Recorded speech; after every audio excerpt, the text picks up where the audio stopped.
ਅੱਜ मैं एक ऐसे परिवार ਦੇ ਵਿੱਚ ਖੜਾ जिस परिवार ਦੇ ਵਿੱਚ घर ਦੇ 4 ਮੈਂਬਰ ਨੇ और ਚਾਰਾਂ ਵਿੱਚੋਂ 3 ਲੋਕ ਜਿਹੜੇ ਉਹ ਹਿੰਦੂ ਨੇ और एक सिख है। पहले की नाम ਸੀਗਾ ਤੁਹਾਡਾ? पहला जी मेरा नाम सीगा साहिल। ਹੁਣ पूरा नाम की है? ਹੁਣ मेरा पूरा नाम है उज्जल सिंह खालसा। पूरे परिवार हिंदू है और तुसी सारा मतलब अपने आप ਨੂੰ ਸਿੱਖੀ ਬਾਣੇ ਦੇ ਵਿੱਚ ਪੂਰਾ ਕਨਵਰਟ ਕੀਤਾ। 8वीं क्लास ਚ मैं ਕਿਹਾ ਸੀ ਵੀ मैं सिख सजना है। ਉਦੋਂ फिर छोटा सी मना करता कि तू रहत मर्यादा नहीं रखोनी, हले नहीं सजना सिख। लड़का तुसी ਜਿਹੜਾ ਹੈ ਉਹ ਬਣਾਤਾ ਹੈ, अमृत छकाता लड़के ਨੂੰ, खुद तुसी हिंदू हो। इसका ये डिसीजन देखूं तो मुझे बहुत सेटिस्फेक्शन है और मैं बहुत थैंक्स करती हूँ बाबा जी का कि उन्होंने मेरे बच्चे को सही रास्ते लगाया। मुझे क्या इवन इसके फादर को भी हम या इसकी सिस्टर को या इसके ब्रदर को हमें कोई प्रॉब्लम नहीं है कि इसने अमृत छक। ਤੁਸੀਂ ਦੇਖ ਰਹੇ ਹੋ ਕਿ ਅੱਜ ਕੱਲ ਨੌਜਵਾਨ ਪੀੜ੍ਹੀ ਪੁੱਠੇ ਰਾਹ ਤੇ ਤੁਰੀ ਹੋਈ ਹੈ, ਨਸ਼ਿਆਂ ਵੱਲ ਤੁਰੀ ਹੋਈ ਹੈ। ਤੇ ਜਦੋਂ ਮੈਂ ਆਪਣੇ ਘਰੇ ਦੱਸਿਆ ਕਿ ਨਹੀਂ ਜੀ ਮੈਂ ਸਿੱਖ ਸੱਜਣਾ ਹੈ ਤੇ ਇਹ ਬੜੇ ਖੁਸ਼ ਹੋਏ ਸੀਗੇ ਫੈਮਿਲੀ ਮੇਰੀ ਕਿ ਬਈ ਸਹੀ ਰਾਹ ਤੇ ਤੁਰਿਆ ਹੋਇਆ ਮੁੰਡਾ ਸਾਡਾ, ਕਿ ਗਲਤ ਰਾਹ ਤੇ नहीं ਪਿਆ। मेरे बुआ जी हैं, मैं एक बार उनके पास गई दिल्ली तो उनको मैंने बताया ऐसे कि मेरे बुआ जी मतलब साहिल ने अमृत छक लिया। तू पागल है, तूने अमृत छकने दिया। लड़के हमारे यहाँ मतलब एक एग्जाम्पल देने लगे। एक लेडी थी, उसके लड़के ने अमृत छक के सरदार बन गया था, वो पागल हो गया, उसको मिसगाइड कर दिया, उसको निहंग बना दिया। मतलब एक होता है ना कि नेगेटिव वाइब्स देनी शुरू कर दी। बट मैंने उस चीज को फॉलो नहीं किया। मैंने उस दिन के बाद से उनके पास गई नहीं। मैं ਸਟਾਰਟਿੰਗ 'ਚ 1-2 ਵਾਰੀ ਹੋਇਆ, ਮੈਂ ਬਿਮਾਰ ਪੈ ਗਿਆ ਸੀ, ਸਵੇਰੇ ਅੰਮ੍ਰਿਤ ਵੇਲੇ ਨਹੀਂ ਉੱਠ ਹੋਇਆ ਤੇ ਅਗਲੇ ਦਿਨ ਫਿਰ ਉੱਠ ਕੇ 2 ਵਾਰੀ ਨਿਤਨੇਮ ਕਰਦਾ ਮੈਂ। ਜਿੱਦਾਂ ਇੱਕ ਦਿਨ ਅਗਰ ਜੇ ਮਿਸ ਹੋ ਗਿਆ ਬਿਮਾਰ ਹੋਣ ਕਰਕੇ ਤੇ ਅਗਲੇ ਦਿਨ ਫਿਰ 2 ਵਾਰੀ ਕਰਦਾ, ਭਾਵੇਂ ਮੈਨੂੰ 3 ਘੰਟੇ ਲੱਗਣ ਭਾਵੇਂ 4 ਘੰਟੇ।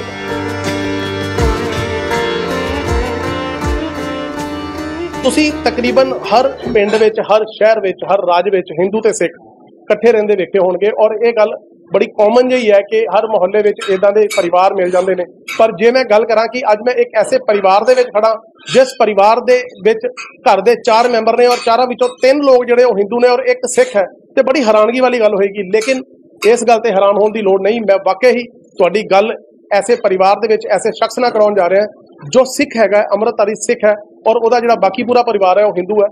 मैं गल कर रहा सी इस टाइम एक शख्स दे नाल, उहनां नाल गलबात करदे हां। हाँ, तुहाडा की नाम है? वाहिगुरू जी का खालसा वाहिगुरू जी की फतेह। मेरा नाम जी उज्जल सिंह खालसा। ਉਹਦੇ ਤੁਹਾਡੇ ਪਰਿਵਾਰ ਵਿੱਚ ਕੌਣ-ਕੌਣ ਹੈਗੇ ਨੇ? ਮੈਂ ਤੁਹਾਨੂੰ ਖਾਲਸਾ ਜੀ ਕਹੂੰਗਾ।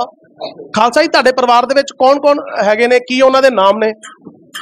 ਮੇਰੇ ਹੀ ਪਾਪਾ ਨੇ, ਉਹਨਾਂ ਦਾ ਨਾਮ ਮੁਰਾਰੀ ਲਾਲ ਤੇ ਮੇਰੇ ਮੰਮਾ ਨੇ, ਉਹਨਾਂ ਦਾ ਨਾਮ ਹੈ ਰਿਤੂ ਲਾਲ ਤੇ ਮੇਰੇ ਬ੍ਰਦਰ ਨੇ ਕਜ਼ਨ, ਜਿਨ੍ਹਾਂ ਨੇ मतलब सारा ਕੰਮ ਸੈੱਟ ਕਰਕੇ ਦਿੱਤਾ, ਬੜੀ ਸਪੋਰਟ ਕੀਤੀ ਹੈ, ਦੀਪਕ ਕੁਮਾਰ ਤੇ ਇੱਕ ਛੋਟੀ ਸਿਸਟਰ ਹੈ ਵਾਨਿਆ ਲਾਲ। ਅੱਛਾ, ਬਾਕੀ ਸਾਰੀ ਫੈਮਿਲੀ ਹਿੰਦੂ ਹੈ ਨਾ? ਔਰ ਤੁਸੀਂ ਪਰਿਵਾਰ ਦੇ ਵਿੱਚ ਅੰਮ੍ਰਿਤਧਾਰੀ ਸਿੱਖ ਹੋ। ਖਾਲਸਾ ਤੁਸੀਂ ਆਪਣੇ ਨਾਲ ਲਾਇਆ ਹੋਇਆ ਔਰ ਖਾਲਸੇ ਜੀ ਤੁਹਾਨੂੰ ਲੋਕ ਕਹਿੰਦੇ ਆ। ਜ਼ਾਹਿਰ ਜੀ ਗੱਲ ਹੈ, ਖਾਲਸਾ ਜੀ ਸਾਰੀ ਦੁਨੀਆ ਕਹੇਗੀ। ਕੀ ਇਹੋ ਜਿਹਾ ਸ਼ੌਕ ਸੀਗਾ ਕਿ ਪੂਰੇ ਪਰਿਵਾਰ ਹਿੰਦੂ ਹੈ ਔਰ ਤੁਸੀਂ ਸਾਰਾ मतलब ਆਪਣੇ ਆਪ ਨੂੰ ਸਿੱਖੀ ਬਾਣੇ ਦੇ ਵਿੱਚ ਪੂਰਾ ਕਨਵਰਟ ਕੀਤਾ? ਸ਼ੌਕ ਤਾਂ ਕਹਿ ਨਹੀਂ ਸਕਦੇ ਜੀ, ਇਹ मतलब ਮੈਨੂੰ ਬਚਪਨ ਤੋਂ 8ਵੀਂ ਕਲਾਸ ਦੀ ਗੱਲ ਹੈ। ਉਦੋਂ ਤੋਂ ਹੀ ਕੀ ਕਹਿੰਦੇ ਆ ਸੰਗਤ ਉੱਦਾਂ ਦੀ ਸੀ, ਮੇਰੇ ਦੋਸਤ ਵਗੈਰਾ ਸਕੂਲ 'ਚ ਇੱਦਾਂ ਦੇ ਸੀਗੇ ਜੇ ਸਿੱਖ ਸੀਗੇ ਸਾਰੇ, ਤੇ ਉਹਨਾਂ ਦੀ ਸੰਗਤ ਹੋਈ। ਮੁੜ ਕੇ ਫਿਰ ਪਾਪਾ ਗੁਰਦੁਆਰਾ ਸੇਵਾ ਕਰਦੇ ਸੀ, ਗੁਰਦੁਆਰਾ ਸਾਹਿਬ ਦਿੱਲੀ, ਤੇ ਉੱਥੇ ਫਿਰ ਉੱਥੋਂ ਵੀ ਆਦਤ मतलब ਦੇਖ ਕੇ ਅੰਦਰੋਂ ਖੁਸ਼ੀ ਹੁੰਦੀ ਸੀ ਗੁਰਦੁਆਰਾ ਸਾਹਿਬ 'ਚ ਸੇਵਾ ਕਰਕੇ। ਤੇ ਫਿਰ ਮੁੜ ਕੇ 8ਵੀਂ ਕਲਾਸ 'ਚ ਮੈਂ ਕਿਹਾ ਸੀ ਬਈ ਮੈਂ ਸਿੱਖ ਸੱਜਣਾ ਹੈ। ਉਦੋਂ ਫਿਰ ਛੋਟਾ ਸੀ, ਮਨਾ ਕਰਤਾ ਕਿ ਤੂੰ ਰਹਿਤ ਮਰਿਆਦਾ ਨਹੀਂ ਰੱਖੋਣੀ, ਹਲੇ ਨਹੀਂ ਸੱਜਣਾ ਸਿੱਖ। ਤੇ ਫਿਰ ਮੁੜ ਕੇ ਮੈਨੂੰ मैं होटल मैनेजमेंट 12वीं तो होटल मैनेजमेंट कर रहा सी। 2 साल करके मैं होटल मैनेजमेंट छड्डती, ड्रॉप आउट कर लिया कि भाई मैं हुण सिख सजना है, अमृत छकना है। ये शौक नहीं कह सकते, मैनूं अंदरों आवाज़ आई कि हुण टाइम आ गया, हुण सिख सजना ही सजना है। किदों फिर तुसीं अमृत छकिया? मैं जी 14 मार्च 2021 ਨੂੰ। परिवार 'ਚ ਜਦੋਂ ਗੱਲ ਹੁੰਦੀ ਸੀ कि मैं सिख सजना है, पूरा परिवार हिंदू है, पापा हिंदू है, मम्मा ਦਿੱਲੀ ਤੋਂ ਨੇ, ਕਿੱਦਾਂ मतलब ਉਹਨਾਂ ਨੇ ਤੁਹਾਨੂੰ ਇਸ ਗੱਲ ਦਾ ਕਿਹਾ ਕਿ ਤੂੰ ਬਣ ਜਾ ਸਿੱਖ, ਤੂੰ ਜਿਹੜਾ ਅੰਮ੍ਰਿਤ ਛਕ ਲਾ? ਆਮ ਤੌਰ ਤੇ ਇਦਾਂ ਹੁੰਦਾ ਨਹੀਂ ਹੈ। ਇਹ ਜੀ ਗੱਲ ਇਦਾਂ ਸੀ ਕਿ ਜਿੱਦਾਂ ਤੁਸੀਂ ਦੇਖ ਰਹੇ ਹੋ ਕਿ ਅੱਜ ਕੱਲ ਨੌਜਵਾਨ ਪੀੜ੍ਹੀ ਪੁੱਠੇ ਰਾਹ ਤੇ ਤੁਰੀ ਹੋਈ ਹੈ, ਨਸ਼ਿਆਂ ਵੱਲ ਤੁਰੀ ਹੋਈ ਹੈ। ਤੇ ਜਦੋਂ ਮੈਂ ਆਪਣੇ ਘਰੇ ਦੱਸਿਆ ਕਿ ਨਹੀਂ ਜੀ ਮੈਂ ਸਿੱਖ ਸੱਜਣਾ ਹੈ ਤੇ ਇਹ ਬੜੇ ਖੁਸ਼ ਹੋਏ ਸੀਗੇ ਫੈਮਿਲੀ ਮੇਰੀ ਕਿ ਬਈ ਸਹੀ ਰਾਹ ਤੇ ਤੁਰਿਆ ਹੋਇਆ ਮੁੰਡਾ ਸਾਡਾ, ਕਿ ਗਲਤ ਰਾਹ ਤੇ ਨਹੀਂ ਪਿਆ। ਯਾਰੀ ਦੋਸਤੀ ਭਾਵੇਂ ਜਿੱਦਾਂ ਦੀ ਮਰਜ਼ੀ ਹੋਵੇ ਪਰ ਇਹਨੇ ਆਪਣਾ ਰਾਹ ਸਹੀ ਚੁਣਿਆ।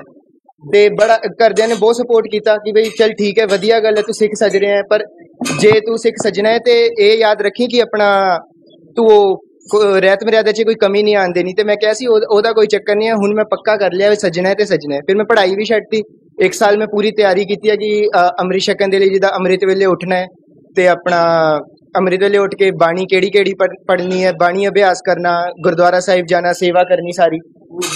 ਤੇ 1 ਸਾਲ ਤਾਂ ਨਹੀਂ, ਕੁਛ ਮਹੀਨੇ ਮਤਲਬ ਕੀਤੀ ਹੈ ਤਿਆਰੀ। ਫਿਰ ਮਾਰਚ 'ਚ ਜਾ ਕੇ ਮੈਂ ਜੂਨ 2020 'ਚ ਮੈਂ ਘਰੇ ਦੱਸਿਆ ਸੀ ਵੀ ਅੰਮ੍ਰਿਤ ਛਕਣਾ ਹੈ। ਮਾਰਚ 2021 'ਚ ਮੈਂ ਅੰਮ੍ਰਿਤ ਛਕ ਲਿਆ ਸੀ। ਜਦੋਂ ਇੱਕ ਰਹਿਤ ਮਰਿਆਦਾ ਹੁੰਦੀ ਹੈ, ਸਵੇਰੇ ਉੱਠ ਕੇ ਪਾਠ ਕਰਨਾ, ਉਸ ਤੋਂ ਬਾਅਦ ਸ਼ਾਮ ਨੂੰ ਫੇਰ ਪਾਠ ਕਰਨਾ, ਉਹ ਕਿੱਦਾਂ ਪੂਰਾ ਹੁੰਦਾ ਵਾ? ਉਹ ਡੇਲੀ ਹੁੰਦਾ ਬਿਨਾਂ ਨਾਗਾ? ਹਾਂਜੀ, ਉਹ ਡੇਲੀ ਕਰਦਾ ਜੀ। ਮੈਂ ਕਦੀ ਅੱਜ ਤੱਕ ਨਾਗਾ ਨਹੀਂ ਪੈਣ ਦਿੱਤਾ ਉਹਦੇ 'ਚ। ਜਿੱਦਾਂ ਇੱਕ ਵਾਰੀ ਸਟਾਰਟਿੰਗ 'ਚ 1-2 ਵਾਰੀ ਹੋਇਆ, ਮੈਂ ਬਿਮਾਰ ਪੈ ਗਿਆ ਸੀ, ਸਵੇਰੇ ਅੰਮ੍ਰਿਤ ਵੇਲੇ ਨਹੀਂ ਉੱਠ ਹੋਇਆ, ਤੇ ਅਗਲੇ ਦਿਨ ਫਿਰ ਉੱਠ ਕੇ 2 ਵਾਰੀ ਨਿਤਨੇਮ ਕਰਦਾ ਮੈਂ। ਜਿੱਦਾਂ ਇੱਕ ਦਿਨ ਅਗਰ ਜੇ ਮਿਸ ਹੋ ਗਿਆ ਬਿਮਾਰ ਹੋਣ ਕਰਕੇ, ਤੇ ਅਗਲੇ ਦਿਨ ਫਿਰ 2 ਵਾਰੀ ਕਰਦਾ, ਭਾਵੇਂ ਮੈਨੂੰ 3 ਘੰਟੇ ਲੱਗਣ, ਭਾਵੇਂ 4 ਘੰਟੇ। ਪਹਿਲੇ ਕੀ ਨਾਮ ਸੀਗਾ ਤੁਹਾਡਾ? ਪਹਿਲਾਂ ਜੀ ਮੇਰਾ ਨਾਮ ਸੀਗਾ ਸਾਹਿਲ। ਹੁਣ ਪੂਰਾ ਨਾਮ ਕੀ ਹੈ? ਹੁਣ ਮੇਰਾ ਪੂਰਾ ਨਾਮ ਹੈ ਉਜਲ ਸਿੰਘ ਖਾਲਸਾ। ਉਜਲ ਸਿੰਘ ਖਾਲਸਾ। ਹਾਂਜੀ। ਉਜਲ, ਹੁਣ ਜੇ ਗੱਲ ਕਰੀਏ ਇਸ ਚੀਜ਼ ਦੀ ਕਿ ਤੁਹਾਡੇ ਜਿਹੜੇ ਦੋਸਤ ਨੇ ਉਹਨਾਂ ਵਿੱਚ ਕਦੀ ਇਹ ਗੱਲ ਹੁੰਦੀ ਹੈ ਕਿ ਹਾਂ ਮਤਲਬ ਤੇਰਾ ਪੂਰਾ ਪਰਿਵਾਰ ਹਿੰਦੂ ਹੈ, ਤੂੰ ਇਕੱਲਾ ਸਿੱਖ ਹੈ? ਨਹੀਂ, ਏਦਾਂ ਦੀ ਤਾਂ ਕੋਈ ਗੱਲ ਨਹੀਂ ਹੁੰਦੀ। ਯਾਰੀ ਦੋਸਤੀ ਵਾਲਾ ਚੱਕਰ ਪਹਿਲਾਂ ਸੀਗਾ ਜੀ, ਦੋਸਤ ਬਣਾਏ ਸੀਗੇ। ਹੁਣ ਦੋਸਤ ਵਗੈਰਾ ਘੱਟ ਹੀ ਨੇ, ਮਤਲਬ ਗੱਲਬਾਤ ਜ਼ਿਆਦਾ ਹੁੰਦੀ ਨਹੀਂ। ਕਾਲਜ ਜਾਣਾ, ਆਪਣੀ ਪੜ੍ਹਾਈ ਤੋਂ ਮਤਲਬ ਰੱਖਦਾ, ਫਿਰ ਕਾਲਜ ਤੋਂ ਆ ਕੇ ਫਟਾਫਟ ਇੱਥੇ ਕੈਫੇ ਤੇ ਆਪਣੇ ਪੜ੍ਹਾਈ ਦੇ? ਹਾਂਜੀ, ਸਭ ਕੁਝ ਇਕੱਠਾ, ਪੜ੍ਹਾਈ ਵੀ ਚੱਲ ਰਹੀ ਹੈ ਤੇ ਕੈਫੇ ਵੀ ਚੱਲ ਰਿਹਾ, ਪਾਠ ਪੂਜਾ ਵੀ। ਹਾਂਜੀ। ਫੈਮਿਲੀ ਪੂਰੀ ਖੁਸ਼ ਹੈ? ਹਾਂਜੀ, ਸਾਰੇ ਖੁਸ਼ ਨੇ। ਮੇਰੇ ਨਾਲ ਉਹਨਾਂ ਦੇ ਮਦਰ ਵੀ ਨੇ, ਉਹਨਾਂ ਨਾਲ ਗੱਲਬਾਤ ਕਰਦੇ ਆ। ਮੈਮ, ਕੀ ਨਾਮ ਹੈ ਆਪਣਾ? सर मेरा नाम रितु लाल है। ਮੈਮ, ਕਿੱਦਾਂ ਲੱਗਦਾ ਹੈ ਆਮ ਤੌਰ ਦੇ ਉੱਤੇ ਜਦੋਂ ਬੱਚੇ ਇਦਾਂ ਦਾ ਕੋਈ ਡਿਸੀਜਨ ਲੈਂਦੇ ਨੇ ਤੇ ਬੜਾ ਔਡ ਜਿਹਾ ਲੱਗਦਾ ਕਿ ਹਾਂ ਇਹ ਕਿਹੜੇ ਕੰਮ ਤੇ ਤੁਰ ਪਿਆ, ਮਤਲਬ ਅਸੀਂ ਸਾਰੀ ਪੂਰੀ ਫੈਮਿਲੀ ਹਿੰਦੂ ਆ, ਕਿੱਦਾਂ ਮੈਨੇਜ ਹੋਊਗਾ, ਕੀ ਕਰਾਂਗੇ? ਕਿਉਂਕਿ ਆਉਣ ਵਾਲੇ ਟਾਈਮ ਦੇ ਵਿੱਚ ਕੱਲ ਨੂੰ ਇਹਦੀ ਮੈਰਿਜ ਕਰਨੀ ਹੈ, ਅੱਗੇ ਬਹੁਤ ਸਾਰੇ ਹੋਰ ਚੀਜ਼ਾਂ ਹੋਣੀਆਂ ਨੇ। ਕਿੱਦਾਂ ਇਹਨੂੰ ਪੂਰਾ ਤੁਸੀਂ ਸੋਚਿਆ ਸੀ? सर इस चीज को लेके कुछ ऐसा पर्टिकुलर नहीं माइंड में आया कि क्या होगा क्या नहीं। उस टाइम मेरे को ये दिख रहा था कि इस चीज में मेरे बच्चे का फ्यूचर ब्राइट है। लाइक जैसे मतलब कि आजकल का जैसे माहौल है सब है, तो उसके अकॉर्डिंगली अगर मैं देखूं तो जैसे मैं अपना पर्सनल एक्सपीरियंस बता रही हूँ। हमारे वेल नोन पर्सन्स हैं, फैमिलीज हैं जिनके बच्चे अपने पेरेंट्स के साथ, अपने पापा के साथ बैठ के वाइन पी रहे हैं, पापा के सामने सिगरेट पी रहे हैं, और क्या यार पापा, क्या यार मम्मी, मतलब दिस काइंड ऑफ वर्डिंग वो यूज कर रहे हैं। तो उन चीजों को देखते हुए अगर मैं इसका ये डिसीजन देखूं तो मुझे बहुत सेटिस्फेक्शन है, और मैं बहुत थैंक्स करती हूँ बाबा जी का कि उन्होंने मेरे बच्चे को सही रास्ते लगाया हुआ है। मुझे क्या, इवन इसके फादर को भी हम, या इसकी सिस्टर को, या इसके ब्रदर को, हमें कोई प्रॉब्लम नहीं है कि इसने अमृत छका हमारे लिए, क्योंकि हमने शुरू से ही हम दोनों रिलीजियस में रहे हैं। लाइक हमने सिखिज्म को भी फॉलो किया है और हमने हिंदुइज्म को भी। अभी ये नहीं है कि अगर घर में मतलब कि जैसे नवरात्रे है, मैंने व्रत रखे हुए हैं, जोत बत्ती कर रही हूँ, तो ये मुझे मना नहीं करता कि आप क्यों कर रहे हो। हमारे घर में डेली जोत जलती है भगवान के आगे, डेली हम ये डेली सुबह अपना पाठ करता है, डेली रात को पाठ करता है ना। ये हमें कुछ कहता ना, हम इसके मत्था टेकते हैं, ये चलो ठीक है, ये अपने अकॉर्डिंगली करता है, ये भी अंदर से पूरा रिस्पेक्ट रखता है और पूरी रहत मर्यादा में रहता है। तो मतलब ऐसा कुछ नहीं है मेरे घर में कि कुछ अलग सा हो गया हो या बहुत ज्यादा मतलब हमें डिफिकल्टी आ रही हो, ऐसा कुछ नहीं है। कभी सोसाइटी में ये बात हुई, कभी आप जिस एरिया में रहते हो, कभी सोसाइटी में आपके जो आपका वाला पेके साइड है उनमें कभी, या दूसरी साइड कभी ये बात हुई है कि हाँ भाई ठीक है, लड़का तुसी जड़ा है वो बनाता है, अमृत छकाता लड़के नू, खुद तुसी हिंदू हो? यस सर, बहुत लोगों ने किया है। इवन मेरे अपने जो मेरे बुआ जी हैं, मैं एक बार उनके पास गई दिल्ली, तो उनको मैंने बताया ऐसे कि मेरे बुआ जी मतलब साहिल ने अमृत छक लिया। तू पागल है, तूने अमृत छकने दिया, लड़के हमारे यहाँ, मतलब एक एग्जाम्पल देने लगे। एक लेडी थी, उसके लड़के ने अमृत छक के सरदार बन गया था, वो पागल हो गया, उसको मिसगाइड कर दिया, उसको निहंग बना दिया। मतलब एक होता है ना कि नेगेटिव वाइब्स देनी शुरू कर दी। बट मैंने उस चीज को फॉलो नहीं किया। मैंने उस दिन के बाद से उनके पास गई नहीं मैं, कि मुझे वो चीज चाहिए ही नहीं आपसे। लाइक अगर मेरा बच्चा आज की डेट में अगर नशा कर रहा है, शराब पी रहा है, तब तो आप मेरे पे उंगली उठाओ कि हाँ भाई तेरा बच्चा गलत है। बट अगर मेरा बच्चा सही राह जा रहा है, आप लोग भी घर पे पाठ पूजा करते हो, बात सिर्फ किताब की है। आपने कौन सी किताब हाथ में ली हुई है? नाम तो भगवान का ही है ना, चाहे आप गीता में से पढ़ रहे हो, चाहे आप अमृतवाणी में से पढ़ रहे हो, चाहे गुरबानी में से पढ़ रहे हो, नाम तो ऊपर वाले का ही है। वो जैसे भी है, मेरा बेटा एटलीस्ट उस चीज को अंदर ले रहा है, वो पॉजिटिव वाइब्स अंदर उसके जा रही हैं। मुझे उस चीज का सेटिस्फेक्शन है। बाकी बोलने को तो बहुतों ने बहुत कुछ बोला है कि इसको अमृतपाल बना दिया, ये कर दिया, वो कर दिया, बट मैंने किसी चीज को नहीं किया, मतलब लिया नहीं इस तरीके से। मैंने फुल सपोर्ट किया, इसके पापा ने फुल सपोर्ट किया, और हमने कभी घर में इस तरीके का माहौल नहीं बनने दिया कि हम हिंदू पंजाबी हिंदू को लेके घर में लड़ाई करें कि भाई तू ये नहीं करेगा, मैं वो नहीं करूंगी। ऐसे प्रॉपर सारा कुछ चल। इसके जो फादर है उज्जवल के, वो क्या बोलते हैं इसके बारे में? वो भी बहुत खुश हैं, वो भी बहुत सेटिस्फाइड है, क्योंकि सर मैं आपको बताती हूँ, मैं लास्ट 13-14 साल से पंजाब में हूँ बच्चों के साथ। इसके फादर दिल्ली में जॉब करते हैं, तो एक आपको होता ही है कि अकेले एक एज अ सिंगल पेरेंट मैंने 13-14 साल बच्चों के साथ बहुत सरवाइव किया यहाँ पे, क्योंकि वो तो जस्ट एक सोर्स ऑफ इनकम थे हमारे लिए, सॉरी। और अभी मतलब उन्होंने तो सिर्फ उन्होंने पैसे कमा के भेजने हमको कि आप लोग करो, बट यहाँ पे मैंने किस तरीके से हर चीज को हैंडल किया है, अगर मैं उस पॉइंट को इससे एक बार जोड़ूं तो मैं देखती हूँ कि मेरे बच्चे ने बहुत सही रास्ता लिया। क्योंकि अगर ये क्या कहते हैं, इस तरीके का ये ना लेके बच्चा अगर मेरा मिसगाइड हो जाता, कहीं गलत रास्ते चल पड़ता, तब भी मेरे पे उंगली उठनी थी कि माँ ने बच्चा बिगाड़ दिया। आपको पता ही है कि दुनिया कहीं किसी को जीने नहीं देती है।